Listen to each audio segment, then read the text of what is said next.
사무엘상 24장. 블레셋 사람들과 싸우고 돌아온 사울은 다윗이 엔게디 광야에 있다는 소식을 들었다.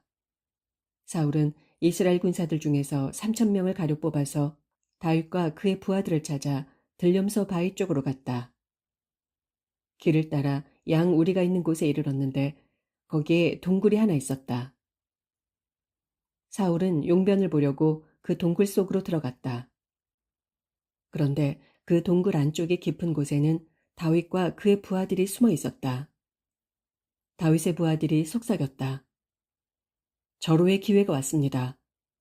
오늘이 바로 주께서 내가 네 원수를 네 손에 넘겨줄 테니 내 뜻대로 원수를 갚으라고 하신 바로 그날입니다. 다윗은 소리 없이 몰래 사울의 뒤로 다가가서 겉옷자락을 살짝 베어왔다. 하지만 다윗은 사울의 겉옷을 자른 것이 아무래도 마음에 걸렸다. 다윗이 부하들에게 말했다. 주께서 기름 부으신 왕을 내가 어찌 손을 들어 칠 수 있겠느냐. 다윗은 이런 말로 자기 부하들을 타이르면서 그들이 사울을 공격하는 것을 허락하지 않았다. 한편 용변을 마친 사울은 동굴에서 나와서 자기 길을 갔다. 다윗도 일어나 동굴에서 나왔다. 그리고 사울의 뒤에서 외쳤다. 내 주 왕이시여. 사울이 뒤를 돌아보니 다윗이 엎드려 절을 하고 있었다. 그런 다음 다윗이 사울에게 말했다. 왕이시여, 어찌하여 왕께서는 다윗이 왕을 죽이려 한다라고 주장하는 사람들의 말을 믿으십니까? 주께서는 방금 저 동굴 속에서 왕을 제 손에 넘겨주셨습니다. 제 부하들 몇 명은 왕을 죽이라고 재촉했지만 저는 그러지 않았습니다. 저는 주께서 기름 부으신 왕을 결코 해칠 수 없다고 했습니다. 보십시오. 제 손에 왕의 옷자락이 들려 있습니다. 저는 왕의 옷자락만 살짝 베어냈을 뿐 왕을 죽이지 않았습니다. 이것을 보시면 제가 반역자도 아니요. 또 왕을 죽이려고 악한 계획을 꾸미는 사람도 아니라는 것을 확실히 아실 것입니다. 저는 지금껏 왕께 잘못한 적이 없습니다. 그런데도 왕께서는 저를 죽이려고 이토록 쫓아다니시니 그게 어찌된 일입니까? 이제는 주께서 나와 왕 사이의 재판관이 되셔서 나의 억울한 사정을 헤아려 주시길 바랄 뿐입니다. 저는 제 손으로 결단코 왕께 손대지 않을 것입니다. 옛날 속담에 악은 악인에게서 나온다 라고 하였습니다. 저는 절대로 악인이 아니니 제 손으로 왕을 해치는 악을 결코 자행하지 않을 것입니다. 이스라엘의 왕께서는 도대체 누구를 잡으려고 이렇게 나오셨습니까? 왕께서는 누구를 쫓아다니고 계십니까? 죽은 개를 잡으려고 나오셨습니까? 벼룩을 잡으려고 나오셨습니까? 우리 두 사람 중 누가 옳은지 주께서 판결해 주시기만 바랄 뿐입니다. 주께서 저의 사정을 살펴주시어 저를 변호해 주시기만 바랄 뿐입니다. 저를 왕의 손에서 구해 주시기만 바랄 뿐입니다. 다윗이 말을 마치자 사울이 물었다. 내 아들 다윗아, 이것이 정말 네 목소리냐? 그러고는 큰 목소리로 울기 시작했다. 사울이 다윗에게 말했다. 너는 나를 그렇게 잘 대해주었는데 나는 너를 그토록 못살게 굴었구나. 그런데도 네가 나를 이렇게 좋게 대하니 너는 나보다 의롭구나. 주께서 오늘 나를 내 손에 넘겨주셨지만 너는 나를 죽이지 않았구나. 누군들 원수를 눈앞에 보고서도 그를 그냥 살려보내주겠느냐. 오늘 네가 나를 살려주었으니 주께서 내게 상을 내려주시기를 바란다. 나도 분명히 안다. 장차 너는 왕이 될 것이고 내 손에서 이스라엘 왕국이 굳건히 서게 되리라는 것을 잘 알고 있다. 그러니 내게 약속해다오. 내가 왕이 되면 나의 자손들을 죽이지 않을 것과 또 내 조상들의 가문에서도 내 이름을 지워버리지도 않겠다고 주의 이름으로 맹세해다오.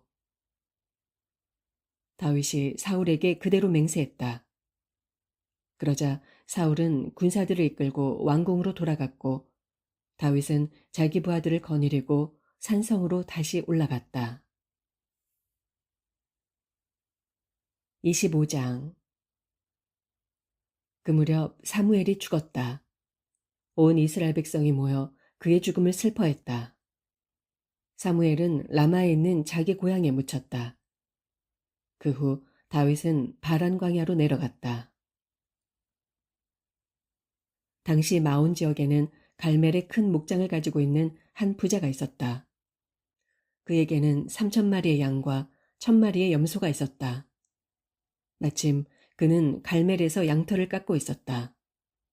그 사람의 이름은 나발이었고 그의 아내의 이름은 아비가일이었다. 아비가일은 슬기롭고 아름다운 여인이었지만 그녀의 남편은 갈멜 족속 출신으로 미련하고 욕심이 많은 사람이었다. 다윗은 광야에 있는 동안 나발이 양털을 깎고 있다는 소식을 들었다. 그래서 다윗은 부하들 중 젊은이 10명을 보내면서 말했다. 너희는 갈멜에 가서 나발을 찾아가라. 그에게 내 이름으로 안부를 묻고 이같이 말을 전하도록 하여라. 당신이 건강을 누리시길 빕니다. 당신의 집안도 형통하시기를 빕니다. 당신이 하는 일들이 모두 잘 되기를 빕니다. 지금이 양털을 깎는 시기라고 들었습니다. 당신의 양치기들이 우리와 함께 있었을 때 우리는 그들에게 조금도 해를 끼친 적이 없고 또 그들이 갈멜에 있는 동안에는 양 한 마리도 잃어버린 일이 없습니다. 당신의 종들에게 물어보면 이런 사실을 확인할 수 있을 것입니다. 그러므로 이처럼 축제 기간에 당신을 방문했으니 내가 보낸 젊은이들을 기쁘게 맞아주시고 당신의 아들과 같은 이 다윗과 종들에게 무엇이든 음식을 좀 보내주셨으면 합니다. 다윗의 부하들은 다윗의 말을 그대로 전했다. 그런 후 나발의 반응을 기다렸다. 그런데 나발이 다윗의 부하들에게 소리를 버럭 질렀다. 먹을 것을 달라고? 도대체 다윗이 누구냐? 이새의 아들은 또 누구냐? 요즘에는 주인에게서 도망치는 종들이 많다던데 내가 그런 놈들까지 먹여 살려야 되겠느냐? 양털 깎는 일꾼들을 위해 마련한 빵과 포도주와 고기들을 어째서 내가 누구인지도 모를 작자들에게 나누어 줘야 한단 말이냐? 다윗의 부하들이 돌아가서 자신들이 당한 것을 그대로 보고했다. 다윗은 부하들에게 즉각 명령했다. 너희는 모두 허리에 칼을 차라. 다윗 자신도 허리에 칼을 찼다. 그는 400명을 거느리고 갈멜을 향해 올라갔다. 그리고 200명은 남아서 진영을 지키도록 했다. 나발의 종들 가운데 한 명이 아비가일에게로 달려가서 말했다. 다윗이 광야에서 보낸 부하들이 주인님을 찾아와서 문안 인사를 전하고 음식을 부탁했지만 주인님은 그들에게 모욕을 주고 빈손으로 돌려보냈습니다. 그러나 그 사람들은 우리에게 잘 대해주었습니다. 우리를 해롭게 한 적이 한 번도 없습니다. 또 그들이 있는 부근에서는 양 한 마리도 잃어버린 적이 없습니다. 우리가 그들 근처에서 양떼를 먹이는 동안 그들은 든든한 성벽처럼 밤낮으로 우리를 보호해 주었습니다. 그러니 마님께서 지금이라도 얼른 손을 써 주십시오. 그렇지 않으면 주인님뿐만 아니라 우리 모두가 몰살당합니다. 주인님은 고집만 내세울 뿐 누구의 말에도 귀를 기울이지 않기 때문에 이렇게 마님께 달려왔습니다. 아비가일은 즉시 손을 썼다. 빵 200덩이, 포도주가 든 가죽 부대 2개, 손질해 놓은 양 5마리, 볶은 곡식 10말, 건포도 100덩이, 말린 무화과 200덩이를 신속하게 준비하게 하여 그것들을 나귀에 싣게 했다. 그리고 아비가일이 종들에게 일렀다. 나는 뒤따라가겠으니 너희가 앞장서서 가라. 그녀는 남편 나발에게는 이 일을 알리지 않았다. 아비가일이 나귀를 타고 좁은 계곡을 지나가는데 다윗과 그의 부하들이 그녀를 향해 내려오고 있었다. 그녀는 다윗 일행을 만났다. 다윗이 속으로 단단히 벼르고 있었다. 내가 그동안 쓸데없는 짓을 했군. 그의 가축이라면 밤낮을 가리지 않고 잘 지켜주어 양새끼 한 마리도 잃어버리지 않게 해주었는데 모두가 헛일이었어. 그는 내가 베푼 선을 악으로 갚았다. 내일 아침까지 내가 그자에게 속한 모든 남자들 중 단 한 명이라도 살려둔다면 나는 하나님께 어떤 형벌이라도 달게 받겠다. 아비가일은 다윗을 보자 재빨리 나귀에서 내렸다. 그리고 땅에 엎드려 다윗에게 절을 했다. 그녀는 다윗의 발 앞에 엎드려 애원했다. 주인님, 모든 잘못은 제게로 돌리십시오. 부디 이 종에게 해명할 기회를 주십시오. 이 종이 해야 할 말이 있으니 제발 들어주십시오. 나의 어리석은 남편 나발은 조금도 개의치 마십시오.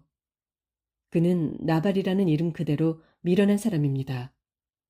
주인님께서 보내신 부하들이 제 집을 찾아왔을 때 불행하게도 이 여종이 그 자리에 없어서 그들을 만나 뵙지 못했습니다. 주 하나님께서는 주인님이 직접 피를 흘리지 않도록 또 직접 주인님의 손으로 복수하는 일이 없도록 막아주셨습니다. 하나님께서 살아계심을 두고 맹세하고 또 주인님께서 살아계심을 두고 맹세하지만 주인님의 원수들과 주인님께 해를 끼치려고 하는 자들은 모두 나발처럼 되기를 원합니다. 여기 주인님의 여종이 가져온 선물을 받아주셔서 주인님을 따르는 사람들에게 나눠주도록 하십시오. 다시금 빕니다. 부디 이 여종의 무례함과 잘못을 용서해 주십시오. 하나님께서는 분명히 주인님을 위하여 굳건한 왕조를 세우실 것입니다. 왜냐하면 주인님은 하나님의 싸움을 하시는 분이기 때문입니다.